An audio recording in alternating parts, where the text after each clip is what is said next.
क्या हालचाल है मित्रों। आशा करते हैं कि आप लोग अच्छे होंगे। सीडीपी यानी चाइल्ड डेवलपमेंट एंड पेडागोजी की इस वीडियो में हम विस्तार से बात करेंगे कोहलबर्ग के सिद्धांत में नैतिक विकास के चरण और स्तर। इसके साथ ही साथ कोहलबर्ग के सिद्धांत के अनुप्रयोग और इसके बाद हम बात करेंगे कोहलबर्ग के सिद्धांत की कमियां। तो चलिए चैनल के इंट्रो के साथ वीडियो स्टार्ट करते हैं।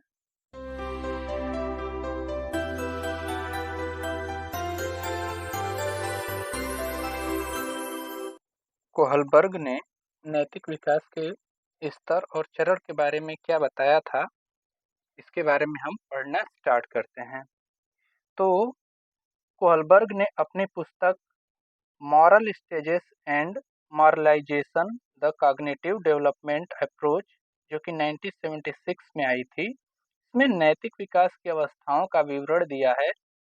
उन्होंने कहा है कि नैतिक विकास के 3 स्तर और 6 चरण होते हैं। अब हम बारी-बारी से इन चरणों और स्तरों को जान लेते हैं। तो पहला जो स्तर उन्होंने बताया है, उसका नाम उन्होंने पूर्व परंपरागत स्तर रखा है, जिसको हम प्री कन्वेंशनल स्टेज के नाम से जानते हैं। इसको उन्होंने 2 भागों में बाँटा है, जिसमें पहला भाग है दंड और आज्ञाकारिता, इसको पनिशमेंट एंड ओबीडियंस का नाम दिया है। दूसरा उन्होंने व्यक्तिवाद, करणवाद एवं विनिमय का नाम दिया है, जिसको इंडिविजुअलिज्म, इंस्ट्रूमेंटलिज्म एंड एक्सचेंज के नाम से जाना जाता है। अगला जो उन्होंने स्तर बताया है, वो है परंपरागत स्तर, जिसको कन्वेंशनल स्टेज का नाम दिया है।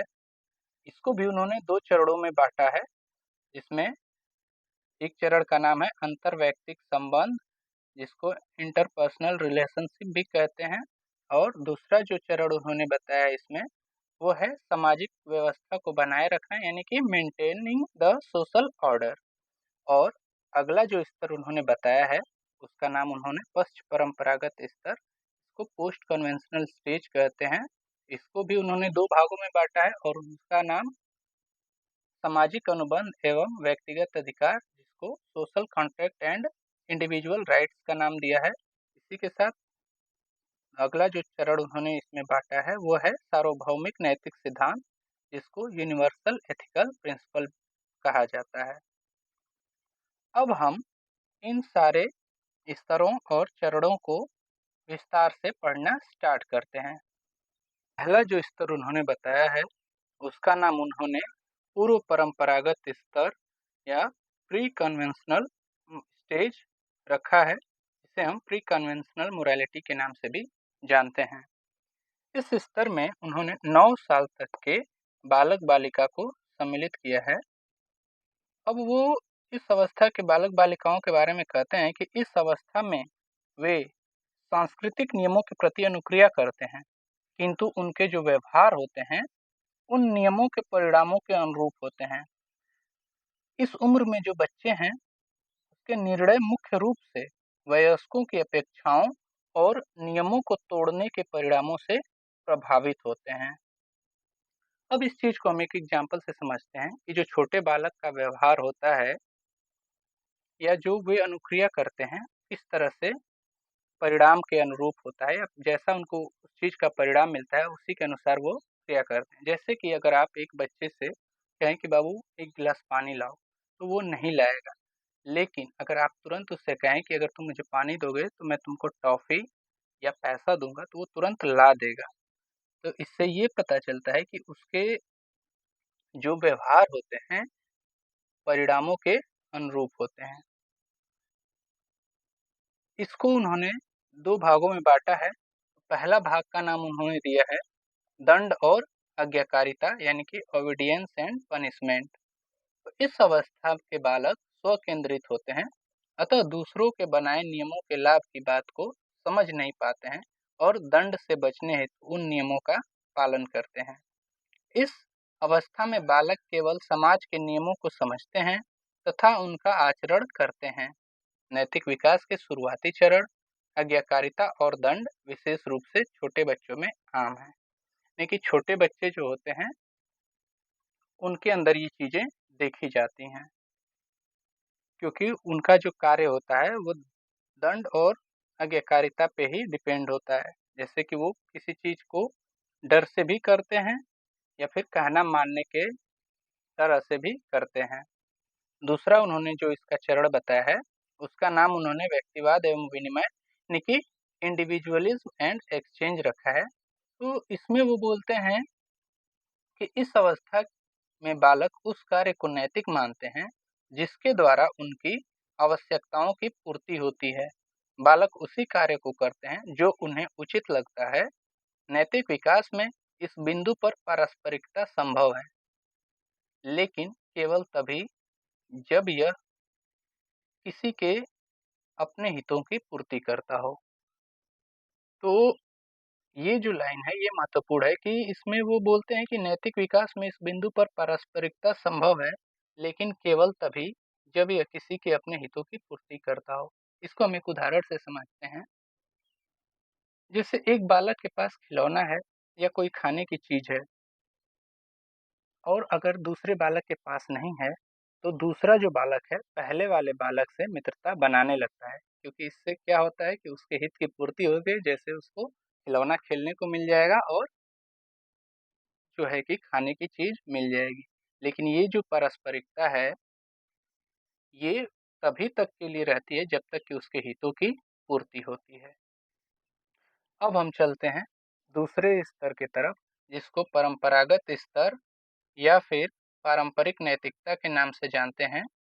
और यहाँ पे इसकी थोड़ी-सी मिस्टेक हुई है ये स्पेलिंग की, और यहाँ पे ये हो जाएगा कन्वेंशनल स्टेज, ठीक है?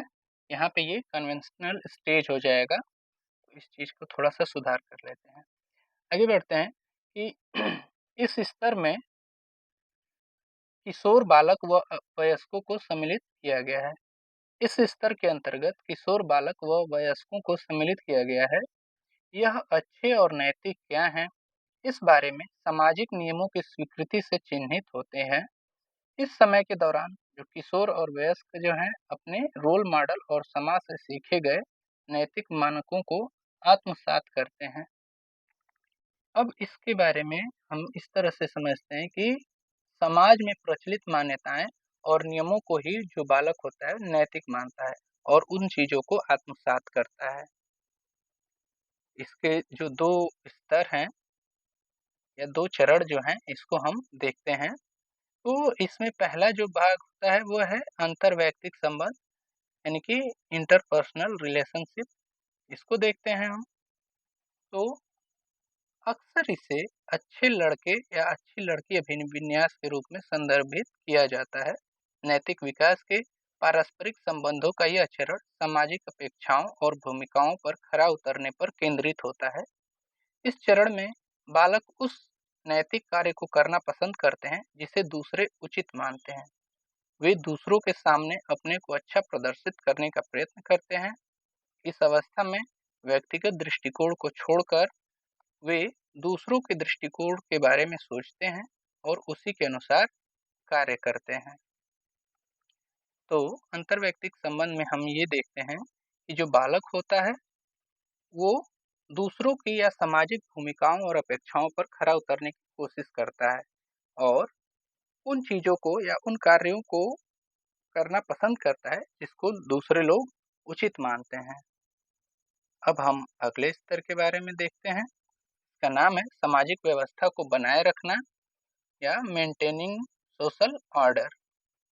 तो इस अवस्था के बालकों के अनुसार नैतिक व्यक्ति वह होते हैं जो नियमों का पालन करते हैं और सामाजिक व्यवस्था को बनाए रखते हैं। बालक अपने कर्तव्यों के प्रति निष्ठावान रहता है तथा दूसरों की अपेक्षाओं का सम्मान करता है। नैतिक विकास के इस चरण में लोग निर्णय लेते समय पूरे समाज पर विचार करना शुरू करते हैं। नियमों का पालन करके, अपने कर्तव्य का पालन करके और अधिकारियों का सम्मान करके कानून और व्यवस्था बनाए रखने पर ध्यान केंद्रित किया जाता है। तो हम इस तरह से देखते हैं कि इस अवस्था में जिसका नाम मेंटेनिंग सोशल ऑर्डर है, इसमें क्या है, बालक जो होता है वो सोचता है कि नैतिक व्यक्ति वह होते हैं जो नियमों का पालन करते हैं और सामाजिक व्यवस्था बनाए रखते हैं। अब हम देखते हैं जो अंतिम स्तर है जिसको पश्च परंपरागत स्तर या पोस्ट कन्वेंशनल मोरालिटी या पोस्ट कन्वेंशनल स्टेज कहते हैं। इसके बारे में देखते हैं कि इसमें क्या-क्या चीज़ें सम्मिलित हैं और क्या-क्या चीज़ें होती हैं। तो नैतिक विकास के इस स्तर पर या नैतिक विकास के इस चरण पर लोगों में नैतिकता के अमूर्त सिद्धांतों की समझ विकसित होती है। इस स्तर को सैद्धांतिक स्तर भी कहा जाता है। इस स्तर तक बहुत कम लोग ही पहुंच पाते हैं। इस स्तर पर बालक बाह्य कारकों से प्रेरित न होकर आंतरिक कारकों से ज्यादा प्रेरित होता है। इस स्तर को भी दो चरणों में सम्मिलित किया गया है या दो चरणों में बांटा गया है जो कि निम्नवत है। पहला है सामाजिक अनुबंध एवं व्यक्तिगत अधिकार जिसको social contract and individual rights का नाम दिया गया है। चौथे चरण में व्यक्ति समाज को व्यवस्थित रूप में बनाने की बात करता है, किंतु इस चरण में वह समाज को व्यवस्थित रखने के लिए क्या मापदंड होने चाहिए यह सोचता है। उसके अनुसार एक स्वस्थ समाज वह है जिसमें व्यक्ति एक दूसरे की भलाई का भी ध्यान रखते हैं। तो इस स्तर पर व्यक्ति यह सोचने लगता है कि एक स्वस्थ समाज का निर्माण कैसे होगा या एक स्वस्थ समाज में वो कौन कौन सी चीजें होनी चाहिए जो एक समाज को नई दशा और दिशा प्रदान करें। और व्यक्ति इस चरण में आने पर जो है कि दूसरों की भलाई का भी ध्यान रखने लगता है। अब ये जो है इस स्तर की जो आयु काल होता है वो हम मानते हैं कि ये 13 साल या उसके बाद की आयु के बच्चे या वयस्कों में ये चीजें देखी जाती हैं। अब इस स्तर का जो अंतिम चरण है इसको देख लेते हैं जिसका नाम उन्होंने सार्वभौमिक नैतिक सिद्धांत जिसको यूनिवर्सल मोरल प्रिंसिपल्स नाम दिया है। इसमें वो बोलते हैं कि यह चरण नैतिक विकास का अंतिम चरण है। इस स्तर पर लोग न्याय के इन आंतरिक सिद्धांतों का पालन करते हैं भले ही वे कानूनों और नियमों के साथ संघर्ष करते हों। इसमें व्यक्ति समाज के नियमों को बनाए रखने हेतु अपना सर्वस्व त्यागने के लिए भी तैयार हो जाते हैं। कोहलबर्ग के अनुसार इस चरण तक बहुत कम लोग ही पहुंच पाते हैं। ये सबसे अंतिम स्तर था जिसमें लोग क्या करते हैं, न्याय के आंतरिक सिद्धांतों का पालन करते हैं भले ही वे संघर्ष कर रहे हों। और जो समाज में प्रचलित मान्यताएं या जो सामाजिक सिस्टम है उसको बनाए रखने के लिए अपना सब कुछ त्यागने के लिए भी तैयार हो जाते हैं। अब कोलबर्ग साहब कहते हैं कि व्यक्ति इन चरणों का पालन करके ही नैतिक रूप से विकसित हो सकता है। अर्थात बालक यदि द्वितीय चरण से प्रारंभ करे या एक चरण को छोड़कर दूसरे चरण में पहुंच जाए तो उसका नैतिक विकास संभव नहीं है। यानी कि एक तरह से कहा जाए तो नैतिक विकास के इन पूरे चरणों को क्रमशः ही पार किया जा सकता है और तभी नैतिकता विकसित हो सकती है, ऐसा कोलबर्ग साहब का मानना है। तो ये तो थे कोहलबर्ग द्वारा बताए गए 3 स्तर और उसके 6 चरण। अब हम आगे देखते हैं कि कोहलबर्ग साहब ने जो थ्योरी दी है या जो उन्होंने नैतिक स्तर के चरण बताए हैं उनका उपयोग हम कहाँ कर सकते हैं। तो हम देखते हैं कोहलबर्ग के सिद्धांत के अनुप्रयोग। कोहलबर्ग के नैतिक विकास के सिद्धांत को समझना महत्वपूर्ण है क्योंकि यह माता पिता को अपने बच्चों को उसके नैतिक चरित्र के विकास में मार्गदर्शन करने में मदद कर सकता है। और ये चीज जो है एक समाज के लिए, एक घर के लिए या एक देश के लिए बहुत जरूरी है कि उसके देश के जो नागरिक हैं, एक घर के जो बच्चे हैं वो एक अच्छे चरित्र वाले बने। इसलिए माता पिता को अपने बच्चों के नैतिक चरित्र के विकास में मार्गदर्शन करने के लिए कोहलबर्ग के सिद्धांत को जानना आवश्यक है। आगे बढ़ते हैं। आगे हम एक उदाहरण देखते हैं कि छोटे बच्चों वाले माता पिता नियमों का पालन करने पर काम कर सकते हैं जबकि वे बड़े बच्चों को सामाजिक अपेक्षाओं के बारे में सिखा सकते हैं जिससे कि उनके अंदर नैतिक चरित्र विकसित हो। शिक्षक और अन्य लोग भी कोहलबर्ग के सिद्धांत को कक्षा में लागू कर सकते हैं जिससे कि अतिरिक्त नैतिक मार्गदर्शन मिल सकता है। एक किंडरगार्टन शिक्षक कक्षा के लिए स्पष्ट नियम निर्धारित करके और उनका उल्लंघन करने के परिणामों के बारे में बताकर नैतिक विकास को बढ़ाने में मदद कर सकता है। क्योंकि हमने पहला ये देखा था, पहला जो स्तर था उसमें एक चीज आई थी कि दंड और आज्ञाकारिता का नियम। एक किंडरगार्टन जो शिक्षक है वो दंड और आज्ञाकारिता वाले नियम के हिसाब से स्पष्ट नियम निर्धारित करता है और उल्लंघन करने पर उसके परिणाम, यानी कि जैसे कि अगर होमवर्क नहीं किया तो पिटाई होगी, इस तरह के परिणामों के बारे में बता करके नैतिक विकास को बढ़ाने में मदद कर सकता है। इससे बच्चों को नैतिक विकास के पहले चरण में मदद मिलती है। इसी प्रकार जब हाई स्कूल तक बच्चा चला है, यानी कि उसकी एज कम से कम 12 प्लस हो जाए, तो हाई स्कूल के जो शिक्षक हैं तीसरे चरण यानी कि अच्छे पारस्परिक संबंध विकसित करना और चौथे चरण जो है कि सामाजिक व्यवस्था को बनाए रखना में होने वाले विकास पर अधिक ध्यान केंद्रित कर सकता है। यह छात्रों को कक्षा में पालन किए जाने वाले नियमों को निर्धारित करने में भाग लेने के द्वारा पूरा किया जा सकता है। इससे उन्हें इन नियमों के पीछे के तर्क का बेहतर विचार मिल सकता है। तो ये तो कुछ अनुप्रयोग थे जो कोलबर्ग साहब के थ्योरी द्वारा मिलते हैं या देखने को मिलते हैं। इनका प्रयोग करके हम बालकों के ऊपर एक बेहतर नैतिक चरित्र डाल सकते हैं, या ये कहिए कि ऐसा करके हम उनको एक अच्छा नैतिक चरित्र वाला बालक या बालिका बना सकते हैं। चूंकि कोई भी सिद्धांत 100% परफेक्ट नहीं हो सकता, उसमें कुछ न कुछ कमियां जरूर रह जाती हैं।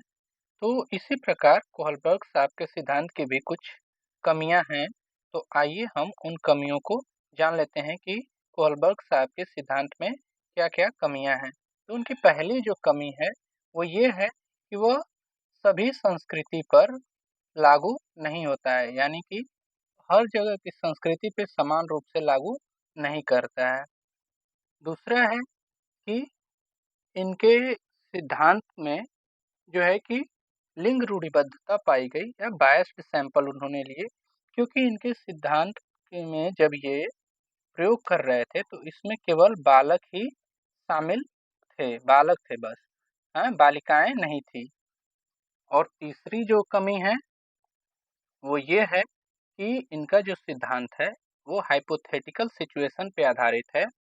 हर बार एक ही तरह का व्यवहार बालक या बालिका दर्शाएं ये जरूरी नहीं हो सकता है, क्योंकि ये हाइपोथेटिकल सिचुएशन पे ही आधारित है। तो ये कुछ कमियां थी जो कि जाननी जरूरी है। ठीक है, तो आज की ये वीडियो या कोहलबर्ग साहब की थ्योरी पे जो वीडियो थी समाप्त होती है। आपने इस वीडियो को इतने अच्छे से बढ़िया से पूरा देखा, इसके लिए आपका धन्यवाद। और हम आशा करेंगे कि आपकी तैयारी इससे और बेहतर होगी। तो थैंक यू, मिलते हैं अगले वीडियो में।